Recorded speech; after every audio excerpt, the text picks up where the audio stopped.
In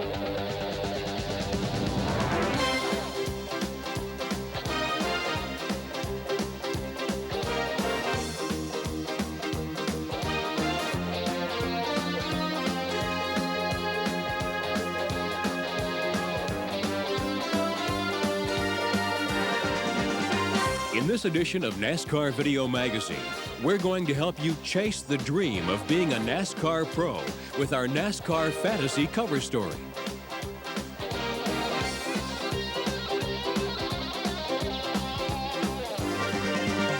What was it really like to trade paint with 24 of the greatest drivers of all time? Our very own legend, Benny Parsons, was in the thick of the Winston Legends race.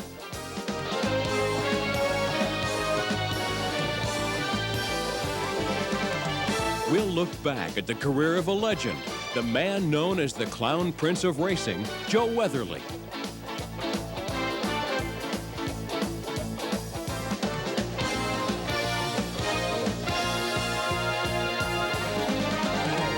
Women behind the wheel in NASCAR competition? You bet. And since the very first NASCAR race, a special NASCAR Video Magazine report.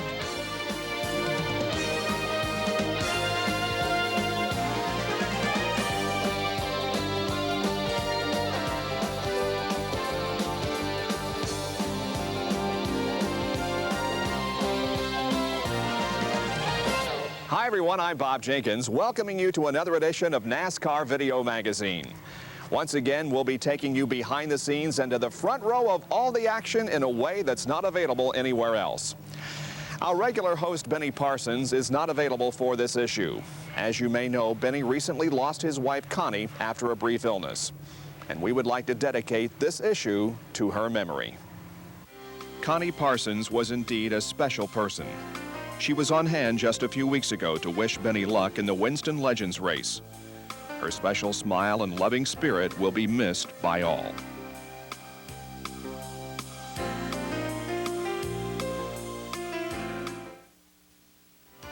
If you're a fan, you've probably wondered what it would be like to be a NASCAR pro. Well, in our cover story, we'll show you what it feels like to live that fantasy. We'll show you what it's like behind the wheel or working under the hood. We'll visit with one of the brightest stars on the NASCAR horizon, Chad Little, the only driver with a law degree. Dr. Jerry Punch will take us back to the famed Riverside road course, now just another Southern California real estate development. We'll shift gears with our tech report as Gary Nelson shows that when it comes to transmissions, some drivers have found a better way to shift gears on the road courses. H.A. Humpy Wheeler, president and general manager of the Charlotte Motor Speedway, will share some war stories with Benny Parsons about some of his great promotions and pre-race stunts. On track to the Winston Cup Series, we'll take a look at one of NASCAR's oldest and toughest divisions, the Winston Modified Tour. It's a proving ground that has developed many of the sport's biggest stars. And Darrell Waltrip is back to demonstrate how concentration is critical as he shows you how to drive like a pro. And that's not all, but let's get started. Right now, let's take a look back at a track from the past, Riverside International Raceway. In 4 different decades of NASCAR racing, there were major events held at that twisting and turning Southern California course. Dr. Jerry Punch brings it back to life.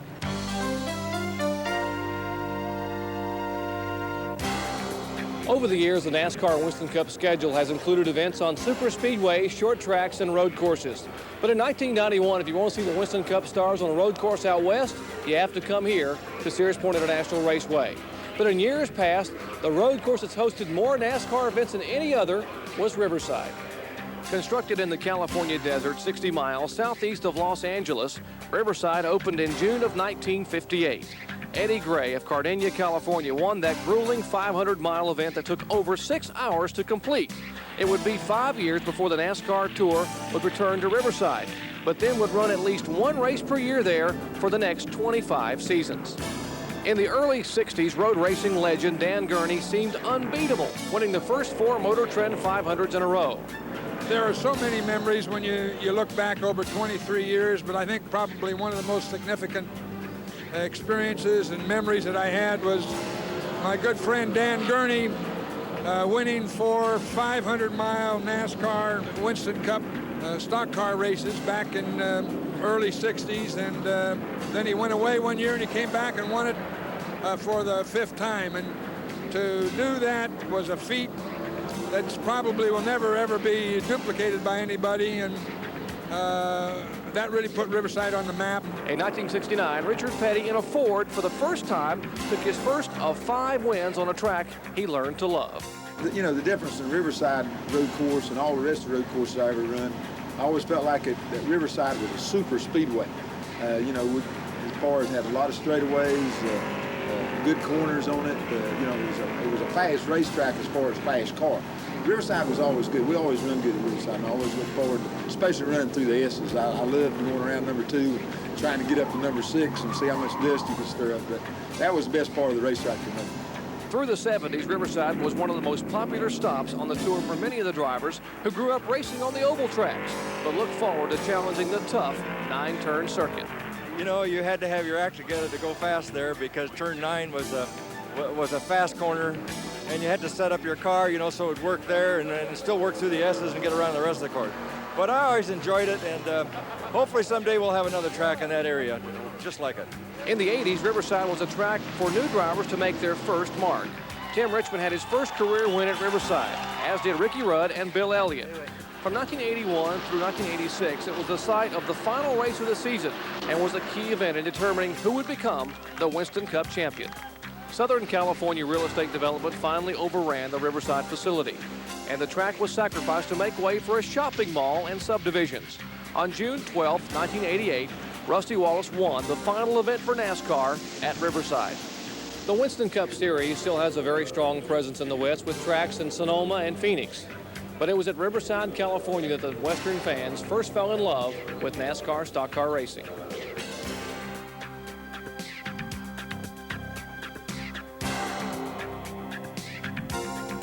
In the early days of NASCAR, teams had only 1 or 2 cars, and they raced the same car on road courses, short tracks, and super speedways. Today, it's a completely different story. There are specialized cars for each track, as well as specialized components. Now, in the past few years, there is a new transmission being used that has revolutionized the way drivers compete on road courses. Gary Nelson tells us how in this issue's Tech Report.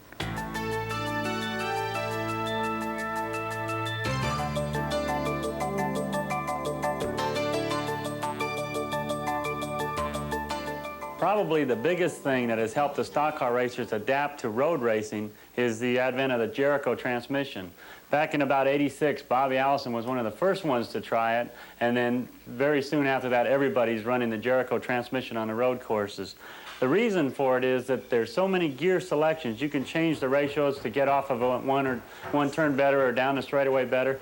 And also, it's so much easier for the driver because the gears are straight cut. They don't have any bevel or any synchronizers, so that means the driver really doesn't have to use the clutch. He can drive with this transmission, and he can shift gears anytime he wants without using the clutch. And really, the old-style transmission, the Borg-Warner T10 like we have here, is really an old Corvette transmission from the early 60s that was just beefed up, and that's what we used for years on the road courses, but it had these bevel cut gears with synchronizing rings. So the driver had to use the clutch, and then it was still luck of the draw sometimes if it went into gear or not. There was a lot of missed shifts, a lot of concentration was used by the drivers to get it into the gear that they wanted. With the Jericho, they could just put it in any gear they want.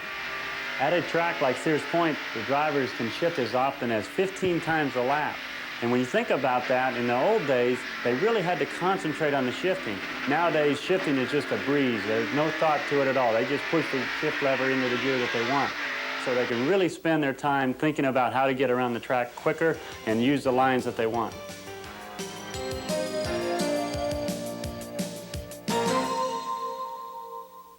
Al Keller won a stock car race in a Jaguar. That's kind of a surprise to me. It may also surprise you to know that women have played an important role in the history of our sport. Anita Bevins has a story of women behind the wheel, as well as a visit with the first husband and wife to compete on the same track, Elton Sawyer and Patty Moise.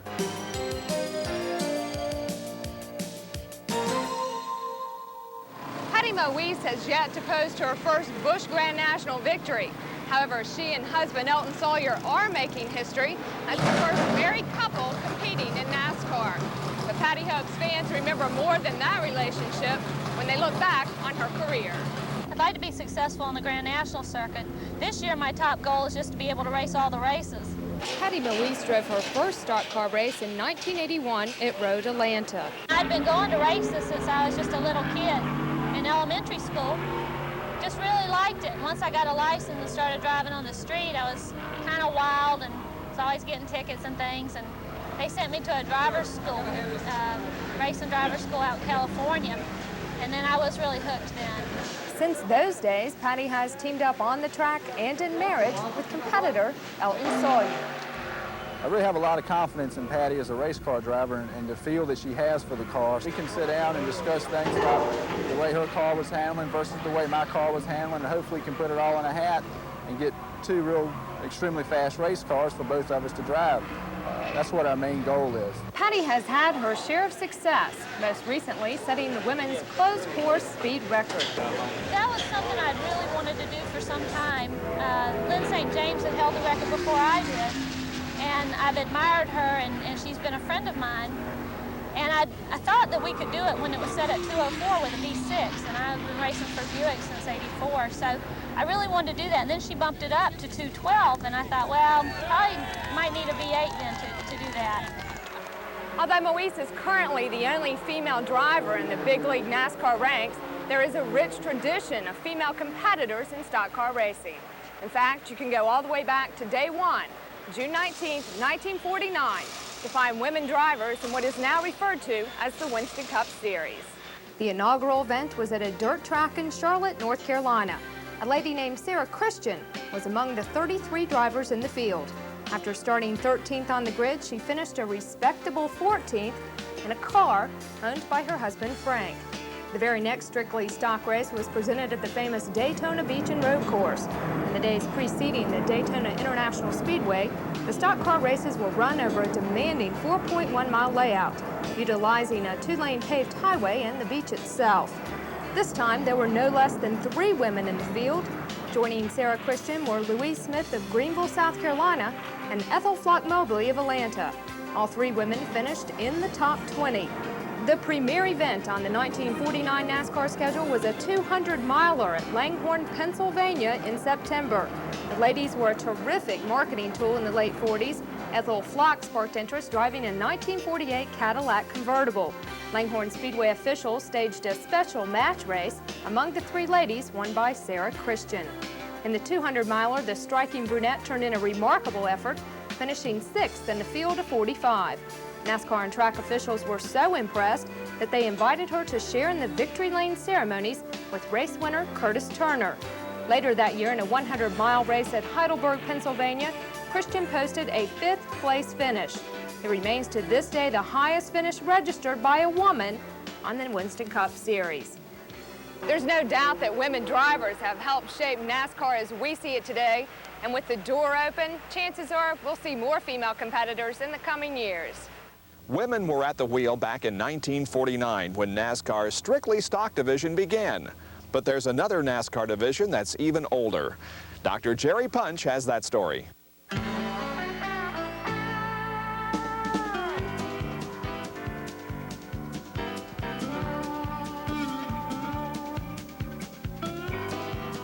When race fans think of open-wheel racing, the first thought that might come to mind are the Indy cars and the Indy 500. But if you're looking for real thunder and lightning in open-wheel competition, you need to look no further than NASCAR's Winston Modified Tour. From NASCAR's earliest days, there has always been an open-wheel modified division. In 1948, NASCAR crowned its first modified champion. He was the same man who won the first strictly stock championship in 1949, Red Byron. Through the years, the NASCAR Modified Division has produced regional heroes who have gone on to national prominence. The late Richie Evans won 8 consecutive national championships from 1978 through '85, a feat that may never be matched in any motorsports competition. The 1986 and '87 champion, Jimmy Spencer, has used the Modified Tour as a springboard to the Winston Cup Series. The Modified's the biggest thing about that division is you challenge a lot of different racetracks every week when you're on the tour. Sometimes in '84, when I first ran for championship, I think we ran about 15 or 16 different racetracks. It's a lot different than just running one racetrack every week, and I think that really helps you when you come into the Busch Grand National Series or the Winston Cup where I am now. Talladega, Daytona, Darlington, Bristol, Martinsville. You have to attend so many different racetracks, and then it already helps you a little bit already knowing what to do, expect at each racetrack. Competing on a 24-race schedule for nearly $2 million in 1991, the Tour takes the drivers to 9 different states along the Atlantic seaboard. Today's modified Tour features such rising stars as 1990 champion Jamie Tomeno, Mike Stefanik, and Jeff Fuller. I would say that the level of competition in this division here is probably as great, you know, as any division. You've got, I would say, roughly 15 cars that could win at any time. I'm really not sure who first coined the phrase, but now more than ever, the NASCAR Winston Modified Tour is made up of men who live by the grace of God and 600 horsepower. And as we enter the 90s, NASCAR's oldest touring division will continue to have great competition and generate those superstars of the future.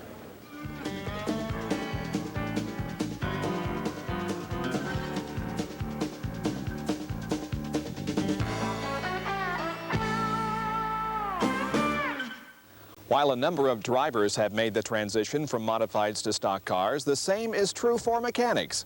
Some top crew chiefs of today, like Steve Meal and Bob Johnson, use the modified tour to learn their trade. Last year at the Winston Cup Awards banquet, Eddie Lanier was named the Michigan McCord Gaskets Engine Builder of the Year. How do you get started if you want to be a top mechanic? Well, here's part 1 of our NASCAR Fantasy. But let me add, NASCAR does not endorse, nor is associated or affiliated with any training center or driving program. The Winston Cup garage area is made up of crew members from various backgrounds. Some have a formal education in engineering, while others have worked their way through the ranks to make it to the top of their profession. If it's your fantasy to work on an award-winning Winston Cup team, you might want to start with some special training.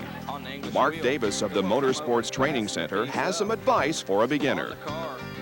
One of the things that we really try to concentrate on teaching the guys is to be, first off, a good employee. And the second thing is what it takes to be an employee of a Winston Cup team and not get their hopes up before they get here. The next thing we cover is the basic fabrication of a Winston Cup or Busch Grand National type race car, starting with the bare chassis and going completely through to the finish. At age 18, Ken Davis is a recent graduate of the training center and is one of the youngest crew members in the NASCAR garage area working for the Bahari Racing Pennzoil team. For Ken, his dreams are already coming true. Bill Ingalls gave me a chance that a lot of people don't get working for the team, being as young as I am. Working for the Bahari Racing Pennzoil Pontiac is a dream come true, and it's all I've ever dreamed of since the first grade in school. For Ken, the doors open quickly, but it isn't always that easy. An important task for a Winston Cup crew chief is to find good help. And Gary Nelson knows that working on a team isn't always the glamour job some think it to be. You have to really have a desire to want to excel in the sport. And when crew chiefs or team owners or drivers recognize that in somebody, then they help them along. And once you get somebody helping you along, then you'll advance pretty quickly. But just getting into the sport is the only thing I can say for advice is to be willing to work very hard, very long hours for very little pay. Do you have what it takes to live out this fantasy? There could be some tough days ahead, but when your team is a winner, you will know it was worth all the effort.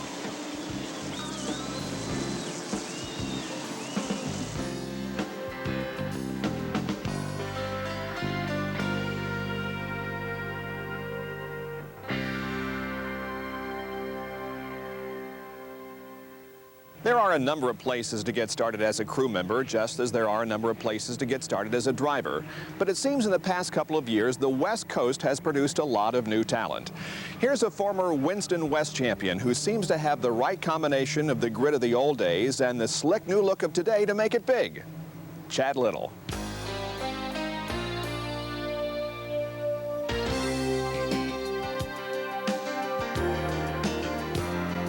In In the past few years, drivers from the West have had a significant impact on the Winston Cup Tour.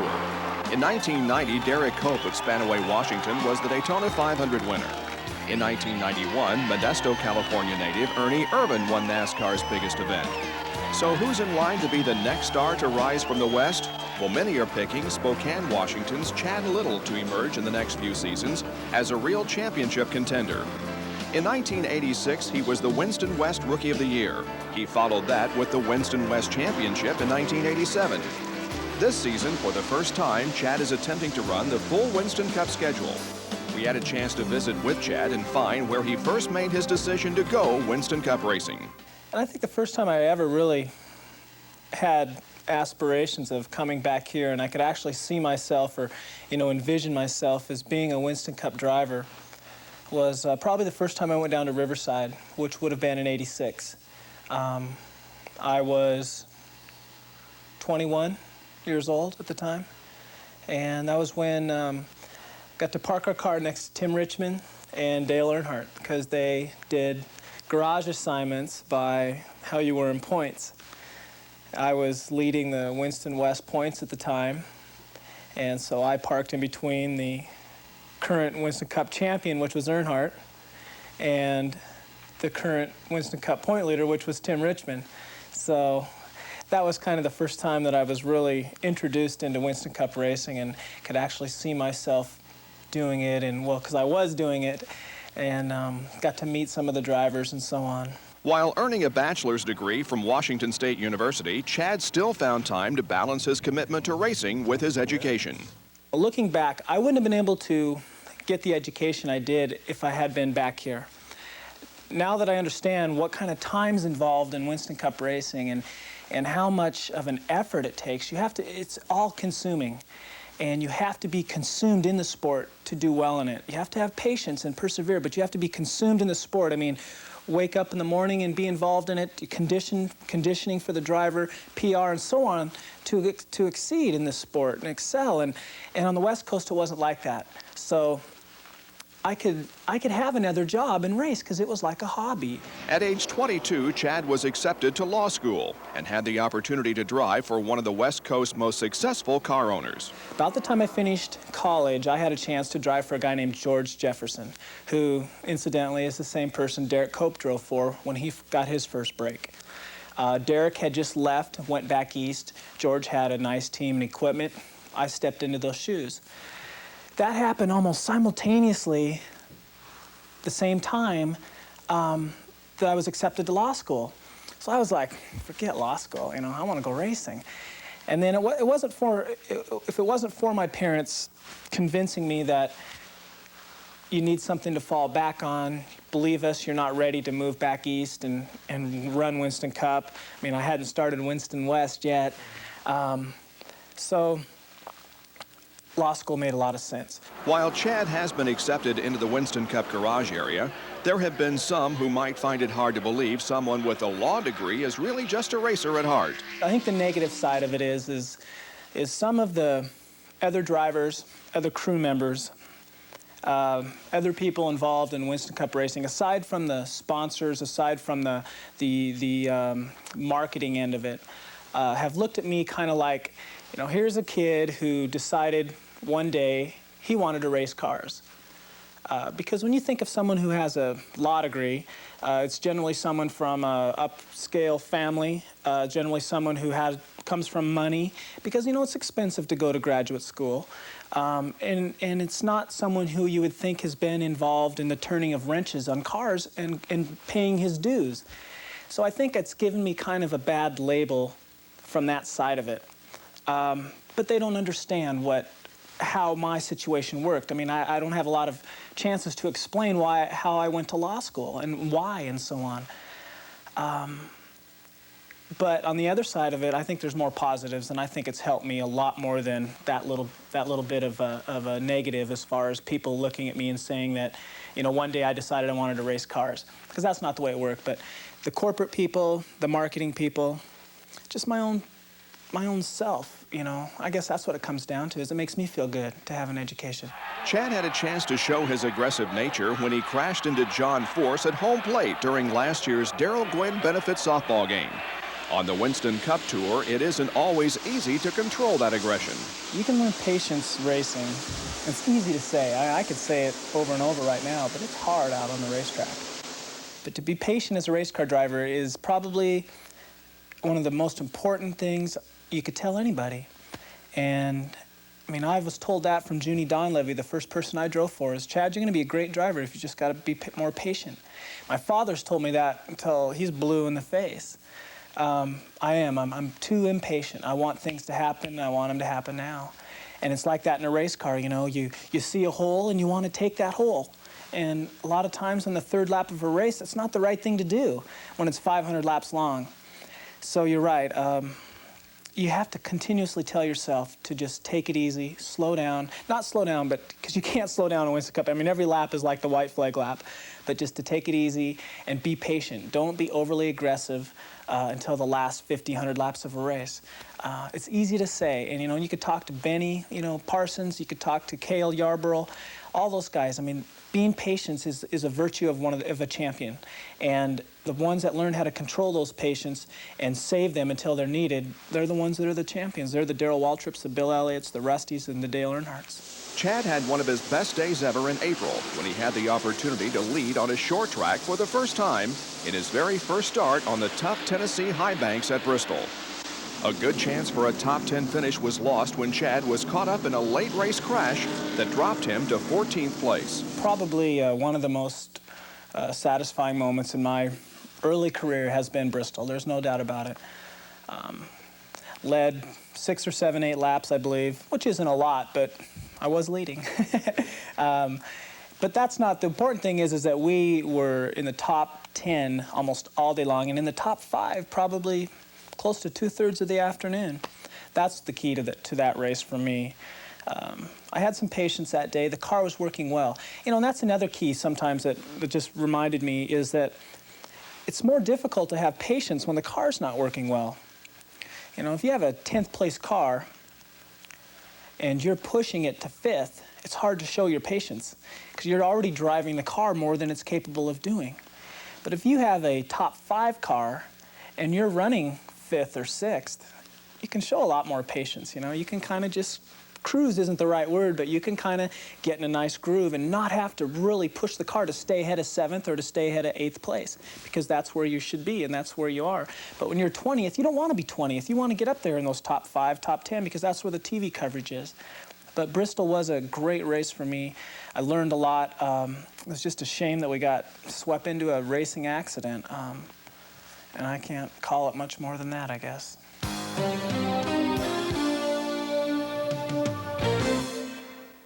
While Chad is making his mark on NASCAR history, a group who had already made their mark got together at Charlotte Motor Speedway for the first Winston Legends race. And here's an insider's look at that event. As the competitors filed out of their first drivers' meeting on Saturday afternoon, it was easy to let your mind slip back to their glory days. For some, it seems like they have never left. For others, it was great just to see them again. Boy, I remember how Pete Hamilton could make those super birds fly. And we all know about the golden boy, Fred Lorenzen. Benny looked great in that number 72, painted like his Winston Cup championship car from 1973. With their first practice session on the specially constructed quarter-mile oval, it didn't take long to get the old competitive juices flowing. Although race day dawned damp and dreary, it couldn't spoil the enthusiasm of the crowd as each of the legends was introduced. As Dick Beatty gave instructions at the final drivers' meeting, he knew these guys were here to win. And gentlemen, we don't want to have to park any of you. All we want you to do is go out and run and have a good time and enjoy yourself, because I know all of you got a smile on your face like I have not seen before. In the early laps of the race, Dick Brooks led from the pole. It wasn't long before a broken sway bar would park Benny for the afternoon. Cale Yarborough had taken the lead when Richard Childress tried to make an outside pass that ended in a spin and crash. It looked like Cale would hold off the pack until the final lap when Elmo Langley passed him on the inside, coming to the checkered flag. For Elmo, it was a great win. But for all the legends, it was just great to see them in the limelight once again. There were a lot of great drivers on hand that weekend, and some that I wish could have been there. But perhaps the man who might have fit in best in that fun event was one of NASCAR's earliest stars, the man known as the Clown Prince of Racing, Joe Weatherly. Ned Jarrett brings us his story.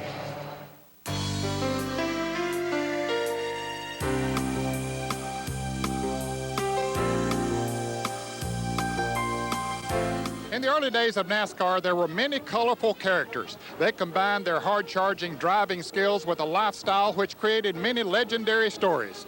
Perhaps the most colorful of all was little Joe Weatherly, the Clown Prince of Racing. Hailing from Norfolk, Virginia, Weatherly was only 5 feet 7 inches tall and was famous for wearing white saddle oxfords when he drove. In 1953, Joe won his first NASCAR championship in the modified division, but prior to that, he had AMA championships on a motorcycle. In NASCAR's convertible division, Weatherly was a winner 16 times, driving as a teammate with Curtis Turner. During the 1956 season, they finished first and second 14 times. As Weatherly's reputation grew on the track, so did the stories about his off-track pranks. We were sitting at Daytona Beach. All the cars are lined up. We're all at the driver's meeting. Joe Weatherly snuck out, so we all had keys. Today you got toggle switches, and he stole all the keys. For the cars? On the cars. And we all went to our cars, and we couldn't get our car started. Here's Weatherly out there putting around with the only car running. And he's laughing, showing everybody the keys. One race we went to, he stole all the gas caps. In them days we had gas caps. We ain't got no quick fields like we got today. And he took all the gas caps off the cars. So you go out in the racetrack, we never realized the gas caps weren't in the car, and all the gas started coming out of the cars, you know. So the NASCAR would black flag us and let us come in. Now, Weatherly I think he was the greatest there ever was. In addition to his convertible wins, Joe had 24 wins in what is now the Winston Cup Series and was the series champion in 1962 and 1963, driving for Bud Moore. Weatherly came along the same time with Curtis Turner, and when they ran the dirt shows, and he ran the dirt shows with me in 62 and 63. And, you know, when Weatherly and Turner both got on the racetrack, they were to the beach, you know, and Weatherly was an awful good race driver on any racetrack he went on. And he could run good at Darlington and the major speedways that just coming in existence, you know, back in the early 60s. And he was an all-around good race driver besides being a clown and pulling jokes on everybody and having a big time. I mean, he was one more nice fella. Weatherly was the points leader in 1964 when the Tour came to Riverside for the 5th race of the season. Joe had lost several laps in the pits, but he returned to the track to try to earn more points. And on his 86th lap, something caused him to lose control in the S's and slam hard into the retaining wall, losing his life instantly at age 41. Weatherly's impact was a lasting one. In 1965, he was elected as a charter member of the National Motorsports Press Association Hall of Fame and had the Joe Weatherly Stock Car Museum in Darlington named in his honor.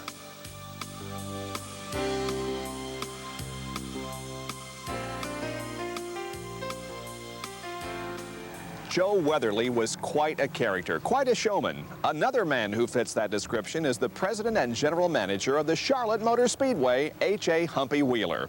Benny had a chance to visit with Humpy recently and share some of his favorite war stories.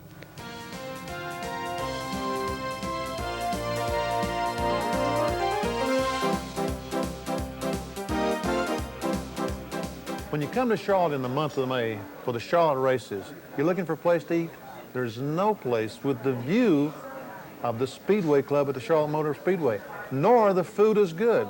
And who better to explain that than the president and promoter of the Charlotte Motor Speedway, H.A.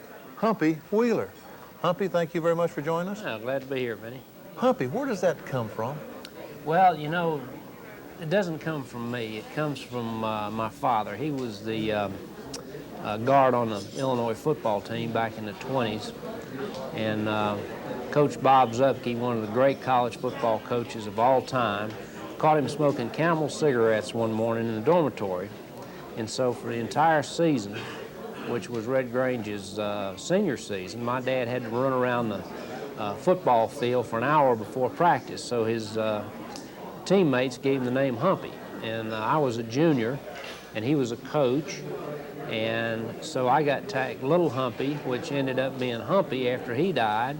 And You can't get rid of a nickname when you're in sports, particularly racing. I mean, we got Banjo, Cotton, we got all these screwball nicknames, and here I'm sitting with Humpy. So when my son, Howard Augustine Wheeler III, was born 22 years ago, We don't have a Humpy 3, do we? Oh, no, we have a Trip. I immediately nicknamed him Trip, an hour after he came out of his wonderful mother's womb.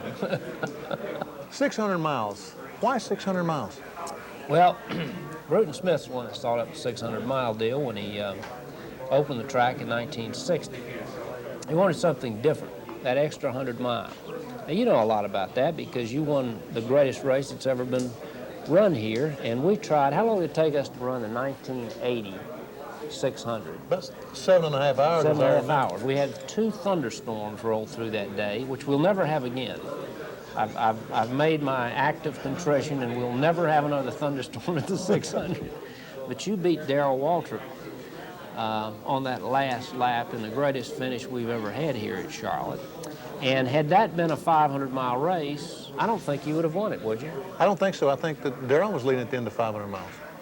So that helped you a bit, and it's helped a lot of people. If you study the 600 over a period of time, you'll find out most of the time the guy who's leading at 500 miles is not leading at 600 miles.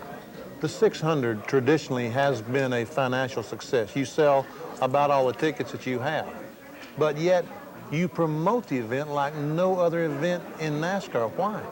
Well, you know, 526 miles from where we're sitting on the same day, Memorial Day, Sunday, is another race called the Indianapolis 500, run at basically the same time. And they have over 300,000 people. We have over 160,000 people. And so it's great competition, but it says a lot for the sport of auto racing because here you've got the 2 biggest racing events as far as attendance concerned. Both run the same day in a fairly short distance from each other. You can get to Indianapolis in a F-106 in about 20 minutes if you wanted to. I guess you could go back and forth and watch both races, but that's one of the reasons we promote it so hard is we got some competition that day. And not of stock cars, but as you know, open wheel cars. Besides, I like to promote things. Wouldn't be any fun if you couldn't promote. Even if we sold out that far in advance, I'd get bored to death. Humpy, your promotions are absolutely second to none. What's been the best promotion you had? You know, we had the invasion of Grenada by the 82nd Airborne here at the Speedway back in the late 70s, and that was fun.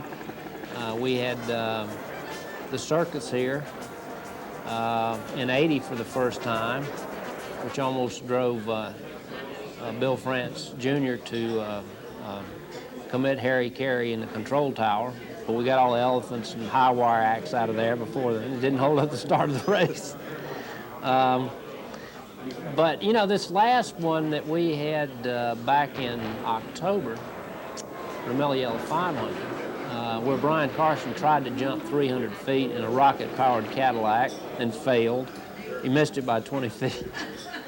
People talked about that quite a bit, particularly the guy that Brian himself, who's one of the great stuntmen of all time. He said, I never came as close to death in that. We got him out of the car. You know, his eyes had Highway 301 and I-20 and all that. He was just completely bloodshot. And I said, Brian, will you come back for the 600 and do it again, but you'll make it this time because we'll put a better JTOW rocket in that car. And he says, well, if I come back, you're going to have to pay me twice as much, which is totally exorbitant. But we may have him back. What's the worst spectacle you've had? Oh, the best one was we're going to break the Guinness Book of Records for the biggest marching band ever assembled on the face of the earth since man began. And that was, we brought 5,000 high school and college bands in here, and we put them out on the field. And there's one great thing that every showman knows, and I'll tell you what it is in a minute. We got 5,000 high school and college folks out there in band uniforms. We're getting ready to start, and all of a sudden, 10 of them dropped like dominoes I had forgotten about the fact that it was going to be 90-degree weather, and they're here in these wool uniforms. And Jay Howard, who's the pre-race coordinator from us, looked at me and he says, "Look down there again. 20 more dropped." Well, there was only 30 down. And I said, "The show must go on." And about 80 hit right after that. And I said, "The show must stop." Unfortunately, 500 of them collapsed in the next 2 minutes from heat exhaustion. We only had to send 12 to the hospital. Only one had to stay overnight, and God bless her, she got out the next day. So we weren't successful. We never even struck up the first tune.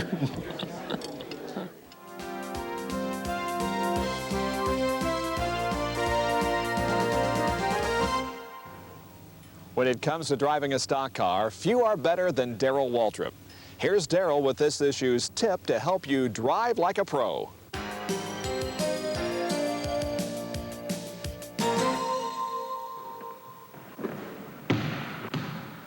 One of the biggest differences between race drivers and athletes in other big league sports is the level of intense concentration that a driver has to maintain for hours at a time without let-up.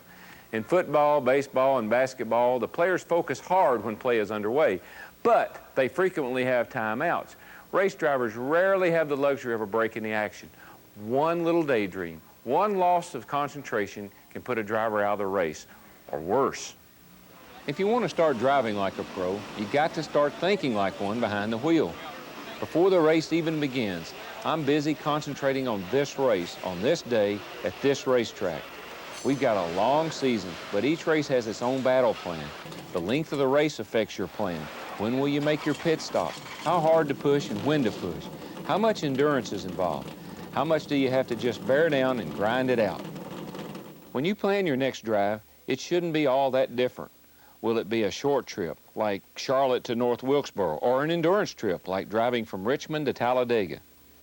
If you want to drive like a pro, you got to make pre-trip physical preparation. Is your seat belt fastened, with the seat and wheel adjusted properly? You probably don't have a crew like mine to check your car over, so you need to check your tires and keep up with your vehicle's maintenance. Do some pre-trip mental preparation. Will I need to stop along the way? Will it be long stretches of interstates or stop-and-go traffic? How do I arrive in one piece and still sharp at the other end? I have to concentrate. There's no way I'll make it to the end, let alone win if I don't. But I've got help. Jeff and the guys on the crew are talking to me and encouraging me. But what about you on that long stretch of interstate? You don't have a lot to do. You know the directions, no turns, not much traffic. Just like me on a long afternoon at Dover, you've got to force yourself to bear down. Challenge yourself to think like a pro. Look at your gauges often. What is my engine temperature? What is my oil pressure? Has it changed in the past 10 minutes? Check your mirrors often. Is someone about to overtake you? Be alert for the other guy's moves. Does the car you're overtaking notice that you're passing? Don't take it for granted. How long since my last stop? This kind of thinking keeps your brain exercised and keeps you ready for the unexpected. The stakes are high in Winston Cup racing. The teams, the sponsors, the other drivers, and the fans are counting on me to do my best work, to keep up my concentration. Before taking your next trip, think for a minute about the folks counting on you to drive like a pro to make it to your finish line safely. Concentrate on your driving and save your daydreams for waiting for the fish to bite. Right, Jess? If you've ever watched a race, then you've pictured yourself behind the wheel taking the checkered flag. Well, these days, it's a dream that can come true, at least the part about getting behind the wheel of a genuine 600 horsepower Winston Cup race car. There are a number of driving schools to choose from, and NASCAR does not officially endorse nor is associated or affiliated with any of them. But you can research which one might be best for you. We picked the NASTRAC driver search program because not only do you get behind the wheel, but it's a program that can, on a long shot, actually launch a Winston Cup career.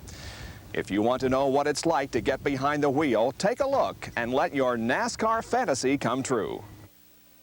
After working behind the scenes as a producer for ESPN's NASCAR coverage, Terry Lingner, now president of Lingner Group Productions and an executive producer of NASCAR Video Magazine, got the special assignment to live out his dream of driving a stock car. At the NASTRAC Driver Search program, Terry received his instructions for the day from Rodney Combs, a Winston Cup driver and a director of the Driver Search. We'll take you out on the racetrack and talk to you more there than in the class here, because I think it does you more good, and you can see what we're talking about while we're out there. So Kay and Jackie over there will take care of calling your names, and we'll just take 3 or 4 at a time, and we'll let you get ready, and we'll go from there. Enrollment in the program is $2,650, but when you've got a chance, you go for it. Terry Lindner. So what, just sign up? Yes, if you could just print and sign, please. With only a few reservations. Well.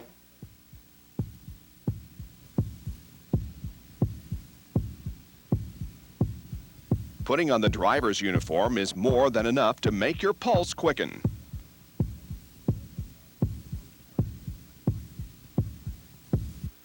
Touring the track in Rodney's passenger car, guidelines for the competition are established.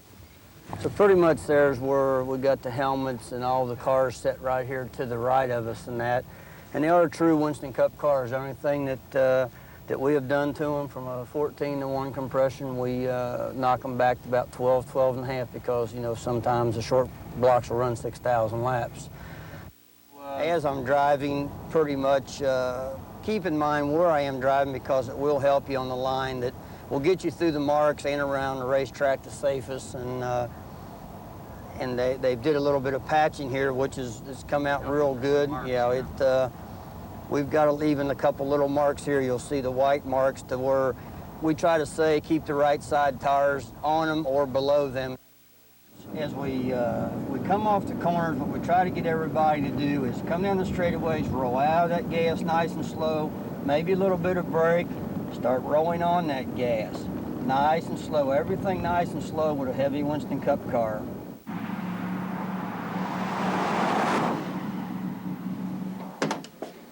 Yeah, hello, Prudential.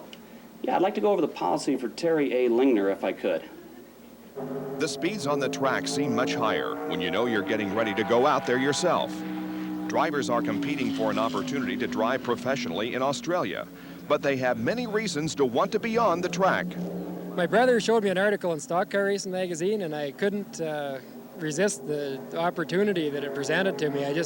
I knew before I was done reading the ad, actually, that I was going to enroll in it and try my shot at racing. You know, it's kind of a dream I've had all my life, I guess, getting into racing this type of thing. Why are you here at the NASCAR school? To have fun. This is the most fun. I did it last year also. This is the most fun I think I've ever had.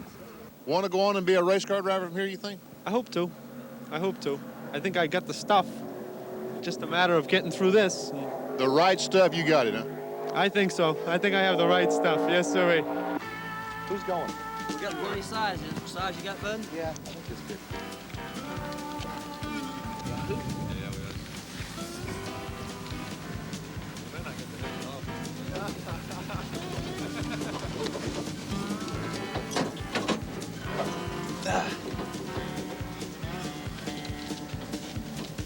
Doesn't feel too bad. These cars want to turn left all the time, because that's the way they're designed to get through these corners at high speeds. So you actually have to bear to the right as you come out of the corner to get it to go straight. Terry's longtime friend, Benny Parsons, was on hand to give some helpful hints and keep an eye on his progress. One bit of advice. Go in slow, come out fast. Yeah. All races are won coming off the corner. There's very few races won going in the corner. Most of them are won coming off the corner. Okay. Man, I get 19 in 10 seconds? No, that can't be.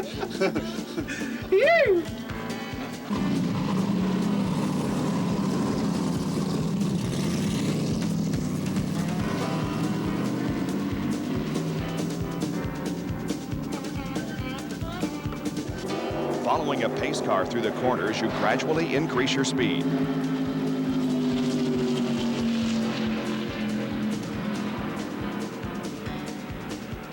You need to keep your speeds consistently fast while staying within the specially placed line markers on the track.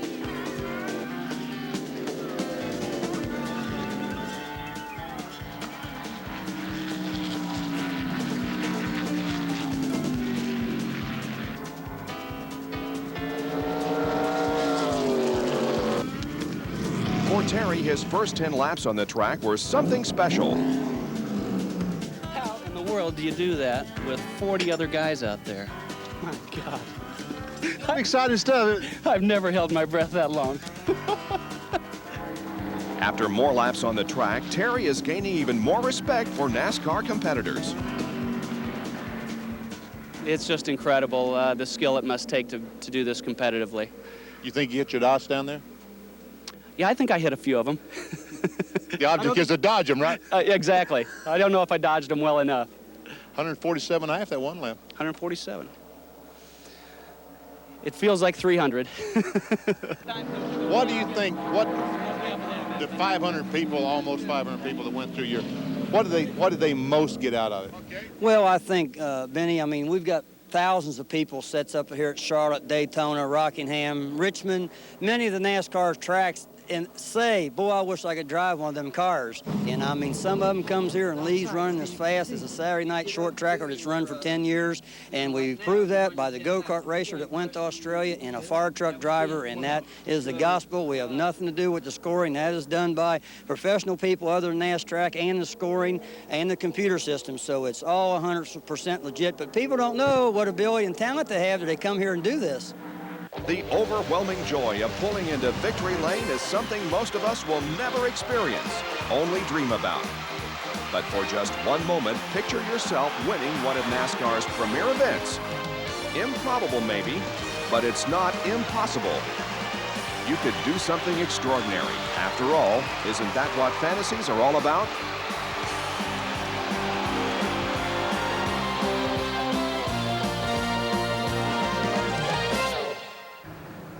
Well, I don't know if any of the hopefuls will ever make it to the winner's circle, but on that day, it was great to really believe that your dreams can come true.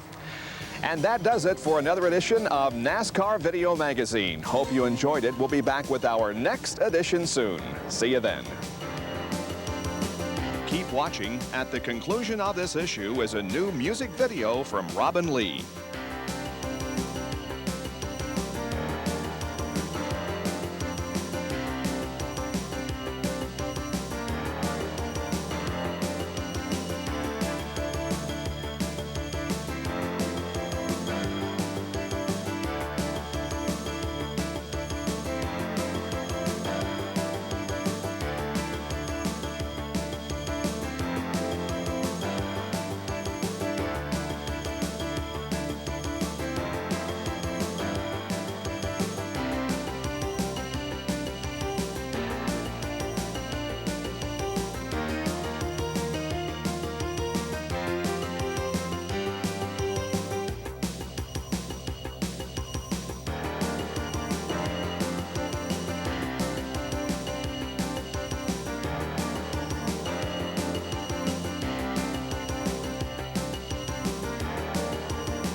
can't be beat. Well, you know I got at least a million things to do. I don't want to think about nothing but you. I don't want to talk about Maybelline, Yellow Rose of Texas, and a Sweet 16. I don't want to listen to no Peggy Sue. I don't want to think about nothing but